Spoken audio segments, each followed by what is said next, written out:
नमस्कार, मी गायत्री आणि मी आज आलेली आहे माझ्या गावी नान्नजला ग्रामदैवतेचं दर्शन घेण्यासाठी. इथल्या आमच्या ग्रामदैवतेचं नाव आहे माहुरची आई. तुमच्या गावच्या ग्रामदैवतेचं नाव काय हे कमेंटमध्ये सांगालच. मस्तपैकी माहुरच्या आईचं दर्शन घेतलं. त्याच्यानंतर माझ्या भावाने इथे नारळ वाढवला आणि त्या नारळाचं पाणी इतकं गोड होतं की सर्वांना कमी आणि मी मात्र ते जास्त प्यायली आहे. माझ्या आईने माझ्यासाठी काहीतरी नवस बोललेला आणि तो पूर्णत्वासही आलाय. त्याच्यामुळे इथे मस्त असा हा मोठावाला जो दिवा असतो तो पूर्णपणे तेलाने तुडुंब केला. आम्ही सर्वांनी थोडं थोडं करून त्याच्यात तेल ओतलं आणि माझ्या भावाने तो मस्तपैकी कापूर आणि वात हे दोन्ही एकमेकांना जोडून तो दिवा मस्त असा प्रज्वलित केला. ते पुजारी म्हणत होते माझ्या भावाला की खूप नशीबवान आहे, एका काडीमध्येच तो दिवा लावलेला आहे.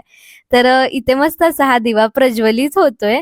ज्यावेळी नवरात्री असायची त्यावेळेस आम्ही पहाटे ह्या देवीला यायचो. खूप मोठा सोहळा असतो माझ्या गावामध्ये. दिवाळी नंतर इथली यात्राही भरते. नवरात्रीमध्ये ज्यावेळेस आम्ही इथे यायचो ना, तर मैत्रिणी मिळून आम्ही ही पिवळ्या कलरची फुले गोळा करायचो आणि ती घेऊन जायचो. ती कोणासाठी माहिती का? ती आमच्या गल्लीमध्ये असणाऱ्या नंदाई देवीसाठी.